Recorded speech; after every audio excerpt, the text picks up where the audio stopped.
Welcome to உணவே மருந்து. நம்ம இன்னைக்கு பார்க்க போகிறது பீன்ஸ் ஃப்ரை தான். அதுக்கு 1/4 கிலோ பீன்ஸ் எடுத்திருக்கேன்.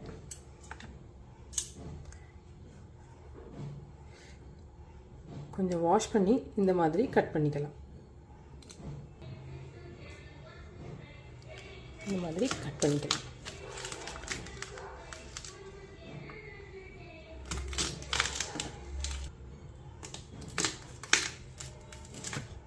பல்லு பூண்டு எடுத்துருக்கேன். இப்போ இதை நல்லா இடித்து எடுத்துக்கலாம். ஒரு தக்காளியும் எடுத்துக்கலாம். கட் பண்ணியாச்சு. தேவையானதெல்லாம் எடுத்து வச்சுக்கிட்டோம். அடுப்பில் சட்டி வச்சாச்சு. இதில் 1 ஸ்பூன் ஆயில் போட்டுக்கலாம்.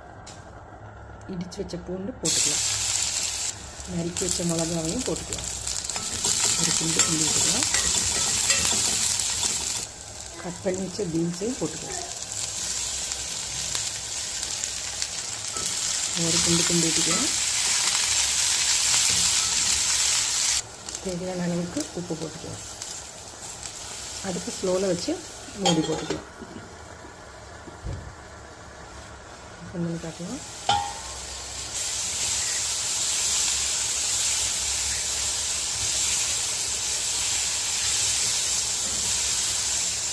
செமி ஃப்ரை ஆகிருக்கு. கட் பண்ணி வச்ச மூடி போட்டு ஸ்லோவில் வச்சிடலாம்.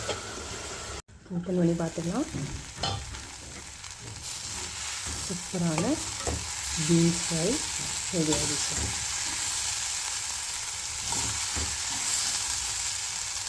ரொம்பவே அருமையான பீன்ஸ் ஃப்ரை ரெடி ஆகிடுச்சு. கண்டிப்பாக ட்ரை பண்ணி பாருங்கள். தேங்க்யூ ஃபார் வாட்சிங். லைக் பண்ணுங்கள், ஷேர் பண்ணுங்கள், சப்ஸ்கிரைப் பண்ணுங்கள். Thank you.